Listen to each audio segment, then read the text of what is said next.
आवाज बंद हो गया वहाँ।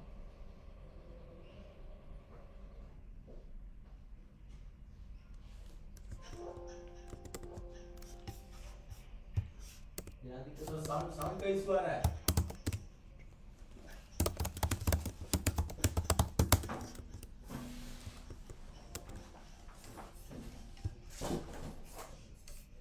साउंड साउंड का इशू आ रहा है।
सुनी। आज मैं कुछ इंपॉर्टेंट पॉइंट्स उसके बारे में आपके सामने रखता हूं। ये हमारे किताब के जो अफवाह फैलाने वाले विपक्षी लोग हैं उनके लिए। साथियों, पिछले 6 साल में 25 राजनीतिक दलों ने तकरीबन 16,500 करोड़ रुपए बड़े बड़े धरना सेठों की कंपनियों से इलेक्टोरल बॉन्ड यानी चंदे के रूप में लिया। साथियों, इन 25 राजनीतिक दलों में बीजेपी से लेकर समाजवादी पार्टी तक सबका नाम है। तकरीबन 16,500 करोड़ रुपए बड़े बड़े धरना सेठों की कंपनियों से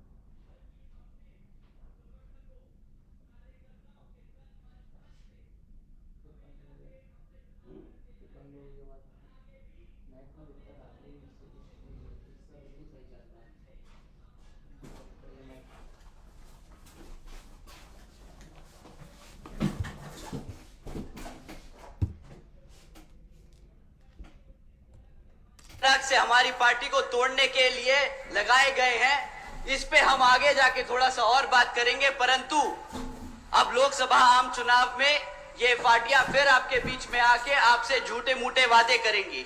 झूठे मूठे क्या, मीठे मीठे वादे करेंगी। आपको बताएंगी कि किस तरह वो आपके लिए सीटें आरक्षित करेंगी, किस तरह आपको मुफ्त में राशन देगी। परंतु इस बारी पहले आप उनसे पूछिएगा कि भाई जब पिछले 10 साल से तुम सत्ता में आसीन हो तो उसका जरा रिपोर्ट कार्ड हमें दे दो, उसके बाद हम तुम्हें बताएंगे कि वोट देना है कि नहीं। और इस बारी मैं कुछ मुद्दे आपके बीच में छोड़ के जा रहा हूं जो आप उनसे पूछ सकते हैं। साथियों, पिछले 10 साल से भाजपा केंद्र की सरकार में आसीन है और उनसे आप सिर्फ 3 मुद्दों पे बात कीजिएगा कि भाई तुमने हमारे बच्चों की शिक्षा के लिए क्या किया, उन्होंने हमारे युवा साथियों के रोजगार के लिए क्या किया और हमारे बड़े बुजुर्गों की सुरक्षा के लिए क्या किया। साथियों, मैं ये कुछ पॉइंट्स आप पे छोड़ के जा रहा हूं जो आप उनसे जरूर सवाल कीजिएगा। साथियों, शिक्षा के मामले में बीजेपी की सरकार के नाम क्या क्रेडिट आता है? हर दूसरे तीसरे महीने पेपर लीक की खबरें आती। ये है इनकी शिक्षा। पिछले ही कुछ महीनों में उत्तर प्रदेश में भाजपा की सरकार में कुछ पुलिस कांस्टेबल की पोस्ट के लिए एक एंट्रेंस एग्जाम रखा। करीब 60,000 बच्चों ने, हमारे युवा साथियों ने उसके लिए अप्लाई किया, इस उम्मीद से कि उनका विचारों का सिलेक्शन हो जाएगा, कि वो भी अपने घर में अपने माँ बापों के लिए एक मजबूत पिलर की तरह खड़े होंगे, उन्हें फाइनेंशियली सपोर्ट करेंगे। परंतु क्या होता है, कुछ दिनों बाद पता चलता है कि जी पेपर लीक हो गया और वो पेपर रद्द कर दिया गया, ना वो पोस्ट कभी भरी गई। साथियों, आज बीजेपी की सरकार के दौरान पिछले 10 साल से पढ़ाई शिक्षा के मामले में इतना दर गिर चुका है कि आज अगर आप 8वीं कक्षा के बच्चे से पूछे कि भाई तुम प्लस माइनस डिवीजन मल्टीप्लिकेशन कर सकते हो क्या, सरकार का सर्वे है, साथियों सरकार का सर्वे है कि आज भी 8वीं कक्षा के बच्चे, आधे बच्चे ये प्लस माइनस तक नहीं कर सकते। किस बात की शिक्षा दी है उन्होंने पिछले 10 साल में? साथियों, अगर आप बोलते हैं कि इंडिया को आप वर्ल्ड में सबसे बड़ी इकोनॉमी बनाने जा रहे हैं, तो उसकी सबसे बेस फाउंडेशन एजुकेशन होती है, हमारी शिक्षा होती है। और आप अगर भारत से अमेरिका में काम लोगे, अगर आप भारत से चाइना में काम लोगे, अगर आप भारत से यूरोप से काम लोगे, तो आपकी बेसिक एजुकेशन क्या है कि आपको अंग्रेजी बोलनी आनी चाहिए? भाई आप उनसे हिंदी में तो बात नहीं करेंगे ना, आपके बच्चे अंग्रेजी में ही उनसे बात कर पाएंगे। परंतु भाजपा की पिछले 10 साल की सरकार में शिक्षा का इतना बुरा हाल हो चुका है कि आज हमारे बच्चे अंग्रेजी का एक सेंटेंस नहीं बोल पाते। और ये मैं अपने मन से नहीं, सरकार के सर्वे और डेटा रिकॉर्ड से बोल रहा हूं। तो पूछिए भाजपा की सरकार से कि ना तुम पेपर पूरे करा पाए, ना तुम हमारे बच्चों को प्लस माइनस सिखा पाए, ना तुम उन्हें इंग्लिश बोलना सिखा पाए, तो किस बात की तुमने हमारे बच्चों को शिक्षा दी? उन्होंने आपके साथ, आपके भविष्य के साथ खिलवाड़ किया है। साथियों, ये बात शिक्षा के साथ साथ आपके भविष्य का है। तो आप एक बार जरूर उनसे पूछिएगा कि भाई साहब, पिछले 10 साल में आप ना ही साका खाली सेंटर में नहीं, यहां उत्तर प्रदेश की राज्य सरकार में भी आसीन है और आपके हालात कहीं पे भी सुधरे नहीं। तो इस बारी किस मुंह और हक से आप हमसे वोट मांगने आए हैं? साथियों, वैसे तो केंद्र की सरकार डिजिटल इंडिया के नाम पे बहुत ढिंडोरा पीटती है, जहां जाती है वहां बताती है कि डिजिटल इंडिया ये, डिजिटल इंडिया वो, भारत यहां जा रहा है, भारत वहां जा रहा है। पर हकीकत तो ये है साथियों कि आज 65% से ज्यादा स्कूलों में आज एक कंप्यूटर तक नहीं है। आप बोलते हैं कि हम डिजिटल इंडिया बनाएंगे, हम बच्चों को एआई के बारे में सिखाएंगे, हम उन्हें सॉफ्टवेयर डेवलपर्स बनाएंगे। कैसे बनाएंगे? आप सरकारी स्कूलों में एक कंप्यूटर नहीं दे सकते। 35% से ज्यादा, 35% से कम स्कूलों में आज भी इंटरनेट कनेक्शन नहीं है। साथियों, ये जो आपको एक दुनिया में वर्ल्ड इकोनॉमी का सपना दिखाते हैं, वो सिर्फ और सिर्फ झूठे वादे हैं। वे पिछले 25 सालों से झूठा वादा दिखाते आए हैं, पहले गुजरात में और अब पूरे भारत में। और आज इसका नुकसान आप लोग नहीं, आपके भविष्य में बच्चे पे चुकाएंगे। साथियों, समय आ गया है उनसे सही सवाल करने का और सही जगह वोट डालने का। साथियों, जो बच्चे किसी तरह ग्रेजुएशन तक पहुंच गए, क्योंकि सरकारी स्कूल से निकल के पढ़ने में तो बहुत तकलीफ, कोई बच्चा अगर प्राइवेट स्कूल से निकल जाए, ग्रेजुएशन कर ले, पीएचडी कर ले, तो उसके लिए अब रोजगार के मौके नहीं। कैसे नहीं साथियों, बीजेपी की सरकार के दौरान आज 3 में से 1 ग्रेजुएट बेरोजगार घूम रहा है। ये जो बोलते हैं कि भाई हम हर साल 2 करोड़ नौकरी देंगे, 2014 में बहुत बड़ा वादा लेके आए थे, सबने इसी नाम पे वोट दिया था कि हमारे बच्चों की नौकरी लग जाएगी।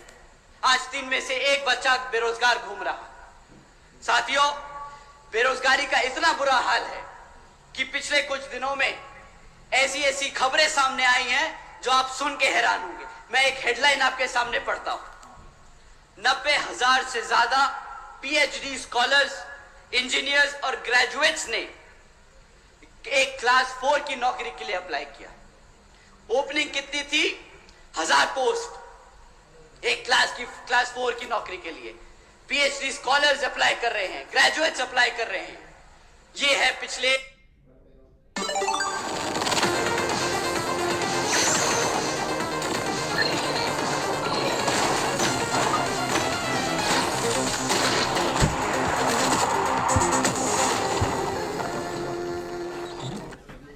को मुफ्त में राशन देने का काम किया।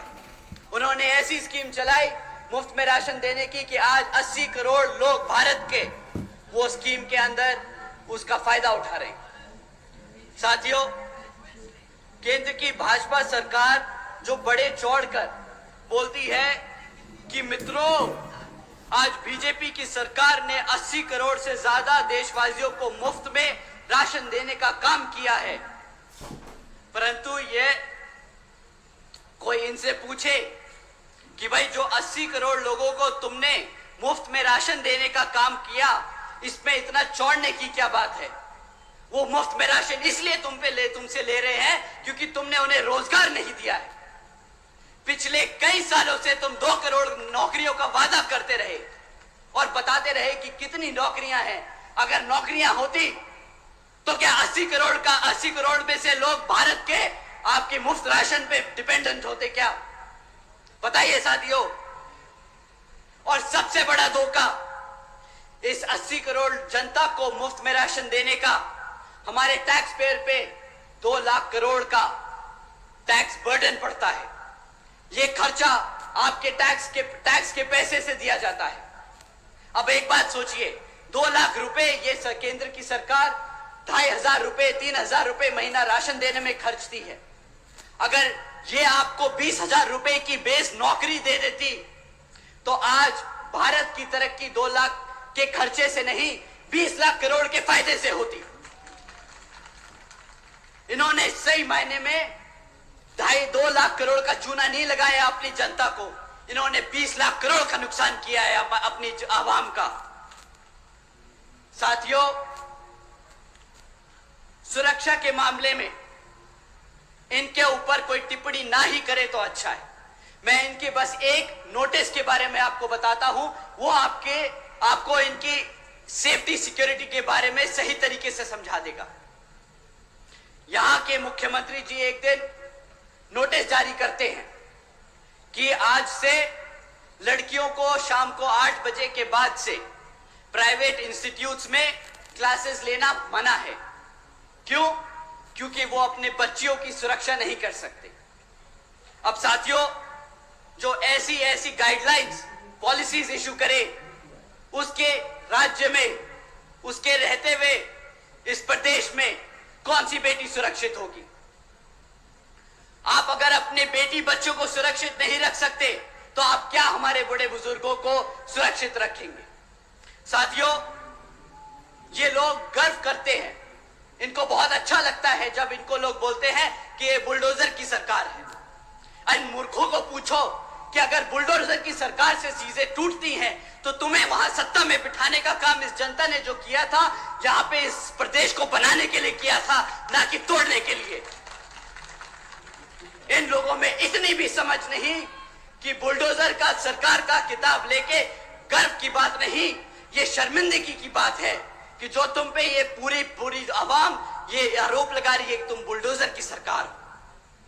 साथियों, इनके फाइनेंशियल विजडम, इनकी अंडरस्टैंडिंग ऑफ फाइनेंशियल नॉलेज, ये कितने अच्छे हैं भारत के व्यापार में, ये मैं आपको एक और स्टेटस, एक फैक्ट के बारे में एक फैक्ट बताता हूं और उससे ज्यादा मैं उस पर कुछ नहीं कहूंगा। साथियों, जब केंद्र की सरकार में भाजपा आसीन हुई थी तो केंद्र की सरकार पे 58,60,000 करोड़ का कर्जा था। आज 2024 में ये 58,60,000 करोड़ का कर्जा बढ़कर आज 152 लाख करोड़ हो चुका है। इतनी ही अच्छी इनकी फाइनेंशियल नॉलेज है, इतना ही अच्छा इनका बिजनेस सेंस है।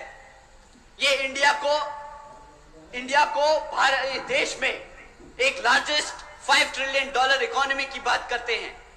अगर कर्जे पे चढ़ना है तो भाई साहब हमें ऐसी सरकार और ऐसा चौड़ नहीं चाहिए। हम चाहते हैं कि हमारे बच्चे को रोजगार मिले, हम चाहते हैं कि हमारा बच्चा हमारे घर में पैसा लेके आए और बोले कि माँ तेरे को बाहर सरकार के फ्री खाने राशन की स्कीम पे जरूरत नहीं है, मैं तेरे लिए कमा सकता हूं। इन्होंने साथियों हर स्तर पे आपके साथ धोखा किया है और अब आपका समय आ गया है इनसे सवाल करने का कि भाई किस तरीके से तुम सरकार चलाते आए हो। अब समय आ गया है इनको इनकी हरकतों के लिए अकाउंटेबल होल्ड करने का। साथियों, ये लोग पिछले 10 साल से आपके साथ हैं, ये 10 साल से आप पे राज करते आए हैं और आज भी जब ये आपके बीच में आएंगे तो अगले 15 साल का सपना दिखाएंगे। ये अपना पिछले 10 साल का रिपोर्ट कार्ड नहीं देंगे आपको। साथियों, मैं बहन जी का गवर्नेंस मॉडल आपके सामने रखता हूं। हम 2007 में सत्ता में आए थे और हम 2012 तक सत्ता में थे, पर आज भी बहन जी के ऊपर से गाइडलाइंस है कि आप आगे आने वाले 5 साल के लिए क्या करेंगे वो नहीं बताएंगे। आपने पिछले 5 साल में क्या किया आप वो बताएंगे। जनता को पता होना चाहिए कि आपकी कार्यशैली कितनी मजबूत है, वो आपके भरोसे पे वोट दे, आपके काम पे वोट दे। तो साथियों, मैं आपके सामने बहन जी के कुछ काम आपके सामने रखता हूं और आप ही डिसाइड करना कि आपके लिए, आपके बच्चों के लिए सही नेता कौन है। बहन जी के गवर्नेंस मॉडल के तहत साथियों, बसपा की सरकार ने महामाया गरीब बालिका आशीर्वाद योजना चलाई थी, जिसके तहत 3,25,000 बच्चियों को 1-1 लाख रुपए देने का बहन जी ने काम किया था। साथियों, बहन जी ने अपनी सरकार में 3,250 करोड़ रुपए अपनी बच्चियों को 1-1 लाख रुपए देने का काम किया जब वो पैदा हुई, ताकि जब वो 18 साल की हो तो उनको अपने माँ बाप या अपने किसी भाई बहन पे डिपेंड ना होना पड़े, वो अपने पैरों पर खड़ी हो सके। देश में पहली बार पैदा होते ही बच्ची 1 लाखपति बनी थी बहन जी के शासनकाल में। साथियों, बहन जी के गवर्नेंस मॉडल के तहत बीएसपी की सरकार ने सावित्रीबाई फूले बालिका शिक्षा योजना चलाई थी, जिसके तहत 7 लाख से ज्यादा बच्चियों को 12वीं तक की शिक्षा फ्री में प्राप्त कराई गई। यहाँ पे बहन जी ने फ्री में राशन नहीं बांटा, यहाँ पे बहन जी ने फ्री में शिक्षा बांटी है। आप सब जानते होंगे बाबा साहब क्या कहते थे। बाबा साहब कहते थे अगर कोई शिक्षा प्राप्त कर ले, शिक्षा क्या होती है? शिक्षा शेरनी का दूध होता है जो एक बार पी ले तो सिर्फ दहाड़ता है और दहाड़ता ही रहता है। बहन जी ने अपने प्रदेश में हर एक बच्ची को एक शेरनी बनाने का काम किया। साथियों, इस स्कीम के दौरान बहन जी ने अपनी बच्चियों के लिए 600 करोड़ रुपए खर्चे थे। हमने कभी इधर उधर पैसा नहीं उड़ाया। बहन जी ने हमेशा बहुत टारगेटेड, बहुत सटीक तरीके से सही जगह वो पैसे का इस्तेमाल किया ताकि आने वाली जनरेशन किसी के सामने हाथ ना फैलाए। साथियों, बहन जी मॉडल ऑफ गवर्नेंस के तहत बसपा की सरकार में प्रदेश में कई व्यवसायिक technical institutions, engineering colleges, polytechnic एवं इंडस्ट्रियल ट्रेनिंग इंस्टीट्यूट्स एवं अन्य पिछड़े वर्गों के लिए इन सभी कॉलेजेस, इंस्टीट्यूट्स और एजुकेशन सेंटर्स में 27% सीटों की आरक्षण तय की। साथ ही साथ इसमें पहली बार सरकारी कॉलेजेस में पिछड़े वर्ग के लिए 27% आरक्षण हॉस्टल्स में तय किया। साथियों, बहन जी ने हर वर्ग का ध्यान रखा। वो चाहती थी कि हर बच्चा पढ़े, हर समाज, हर वर्ग का बच्चा पढ़े। किसी के लिए पढ़ाई के लिए पैसा एक मुश्किल ना बन पाए। यहां पे पिछले 10 साल से कांग्रेस बीजेपी की सरकारें चलती आ रही हैं विभिन्न प्रदेशों में, और सत्ता में केंद्र में भाजपा की सरकार। क्या आप उनसे पूछिए कि भाई तुम फ्री की राशन की बात करते हो, कितने कॉलेजेस बनवाए तुमने, कितने कॉलेजेस चल रहे हैं, कितने बच्चों को तुमने पढ़ाया? सवाल आपके भविष्य का है साथियों। आपके आज वोट डालने से आपके बच्चों का भविष्य बदलेगा। आप लोगों ने अपना जीवन जी लिया है, आज आपके बच्चों के लिए आपको लड़ना होगा। साथियों, बहन जी के मॉडल ऑफ गवर्नेंस के तहत बसपा की सरकार ने सरकारी नौकरियों के साथ साथ देश में पहली बार सरकारी ठेकों में भी आरक्षण की व्यवस्था तय की। हमारे लोग, पिछड़े वर्ग के लोग, बहुजन लोग खाली सरकारी नौकरियों में आगे नहीं बढ़ेंगे, वो प्राइवेट सेक्टर में भी आगे बढ़ेंगे। वो अपने पैरों पर बिजनेस खड़ा कर खड़े होंगे। साथियों, वो अपने आप को नौकरी मांगने नहीं, नौकरी देने लायक बनेंगे। बहन जी ने हमेशा से आप सबके लिए हमेशा आगे के लिए सोच के काम किया। साथियों, बहन जी के मॉडल ऑफ गवर्नेंस के तहत बसपा की सरकार ने कृषि व संबंधित कार्यों में सबसे पहले मिनिमम वेजेस को 55 रुपए से बढ़ाकर 100 रुपए प्रतिदिन किया। साथियों, साथ ही साथ अन्य पिछड़े वर्गों के लोगों की क्रीमी लेयर की वार्षिक आय 3 लाख रुपए से बढ़ाकर 5 लाख रुपए कर दी, ताकि उन सभी लोगों को फाइनेंशियली लाभ हो सके। साथ ही साथ बहन जी के मॉडल ऑफ गवर्नेंस के तहत बसपा की सरकार में 90,000 से अधिक शिक्षकों को सरकारी नौकरी दी गई। 1 लाख से अधिक सफाई कर्मचारियों को सरकारी नौकरी दी गई। 2 लाख से अधिक जवानों को पुलिस फोर्स में भर्ती किया गया। और साथियों, अपने 5.5 साल के शासनकाल में 6 लाख से अधिक अपर कास्ट समाज के सभी कमजोर लोगों को विभिन्न सरकारी नौकरियों पे, पदों पे नियुक्त किया गया। और साथियों, आप जानकर हैरान होंगे, ये सारे काम बहन जी ने तब किए जब पूरी दुनिया आर्थिक मंदी के दौर से गुजर रही थी। इसे कहते हैं फाइनेंशियल इंस्टीट्यूशन, फाइनेंशियल नॉलेज की एक सेंसिबल तरीके से गवर्नमेंट रन करना। साथियों, बहन जी ने कभी सरकारी खर्चे से अपनी सरकारी नीतियों को चमकाने का काम नहीं किया। जो आप सब जानते हैं, भाजपा बखूबी जानती है। 100 करोड़ सैंक्शन करेगी पॉलिसी के लिए, उसमें से 75 करोड़ रुपए उसको एडवर्टाइज करने के लिए खर्च देगी।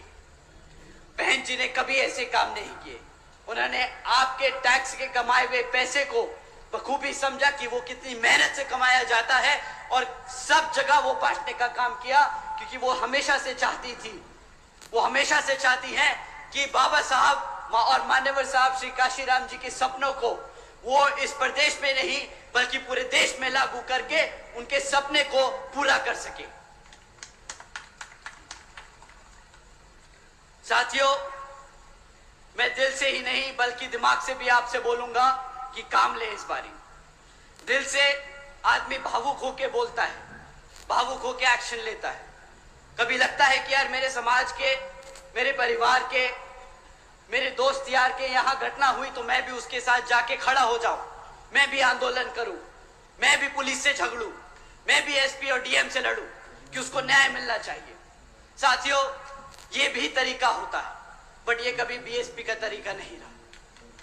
कभी भी बीएसपी के लोग सड़क पे उतरकर किसी से लड़ाई झगड़ा नहीं करे। हमारे लोगों ने हमेशा सूझबूझ और दिमाग से काम लिया।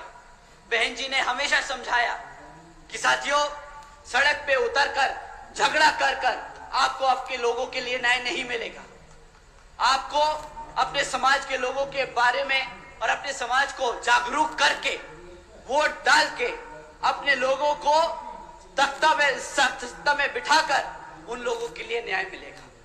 साथियों, पिछले कुछ सालों से आप लोगों के बीच में इन विरोधी पार्टियों ने किस्म किस्म के लोग छोड़ रखे।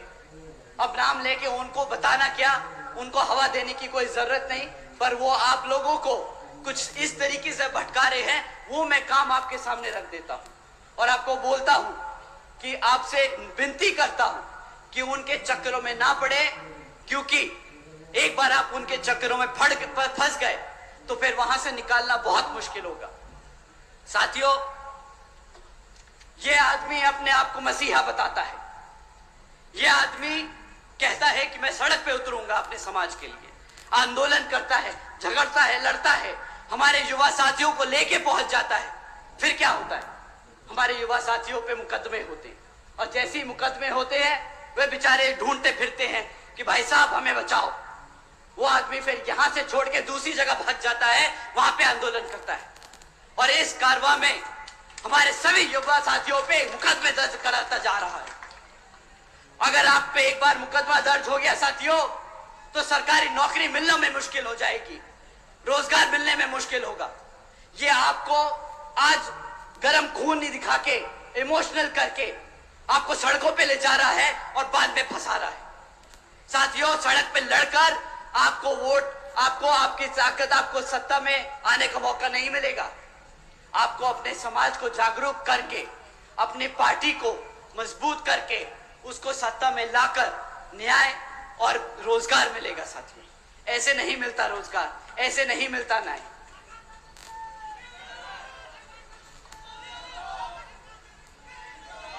साथियों, अभी पिछले कुछ दिनों में इस व्यक्ति ने अपनी पूरी जी जान लगा दी कि वो इंडिया अलायंस में घुस जाए। किसी तरह अगर इंडिया अलायंस में घुस गए तो भाई अपनी एक सीट निकाल लेंगे। बेचारा घबराता है कि अपने आप लड़ना पड़ जाए तो जमानत जब्त हो जाएगी। परंतु साथियों, बेचारे की किस्मत इतनी खराब कि इंडिया अलायंस में होके भी बेचारा बेघर घूम रहा है। पूछ रहा है कि साला कोई एक सीट तो दे दे भाई। अब अपनी खुद की पार्टी से लड़ना पड़ रहा है। भाई साहब, आजकल जीतने के लिए क्या क्या नहीं कह रहे कि भाई बसपा का प्रत्याशी बहुत कमजोर है, वो लड़ नहीं पाएगा। हमारे प्रत्याशी जी से मैं एक बार रिक्वेस्ट करूंगा कि जरा सामने आइए आप सर। अब बताइए साथियों, अगर हमारे प्रत्याशी आपको कमजोर लग रहे हैं, अगर आपको हमारे प्रत्याशी किसी भी तौर तरीके से लग रहे हैं कि वो आपके बीच में खड़े होकर आपके हकों के लिए नहीं लड़ सकते, तो साथियों आप यहां पे अपने हाथ ना उठाएं। परंतु अगर आपको लगता है कि हमारे प्रत्याशी उतने ही मजबूत है जितना हमारा कैडर, उतने ही मजबूत है जितने हमारे कार्यकर्ता, तो आप सब अपने हाथ उठाएं और बताएं कि यहाँ पे सामने वाले की जमानत जब्त होने वाली है और यही प्रत्याशी उसको वो मुंहतोड़ जवाब देने वाले हैं।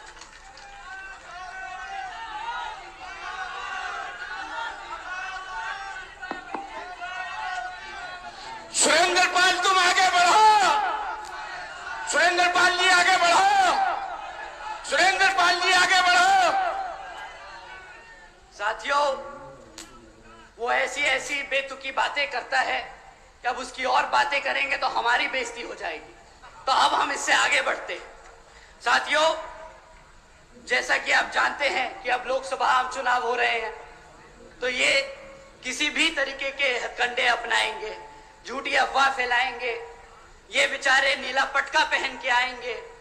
अगर उनका नीला पटका फेल हो जाए तो पार्टी का नाम भी बदल लेंगे, हमारे संस्थापक का नाम रख लेंगे। परंतु आपको इनकी बातों में नहीं आना है। ये उतने ही बेकार हैं जितनी कांग्रेस और बीजेपी, जितनी सपा और आरजेडी। साथियों, आपको इन सब से बच के और संभल के रहना है।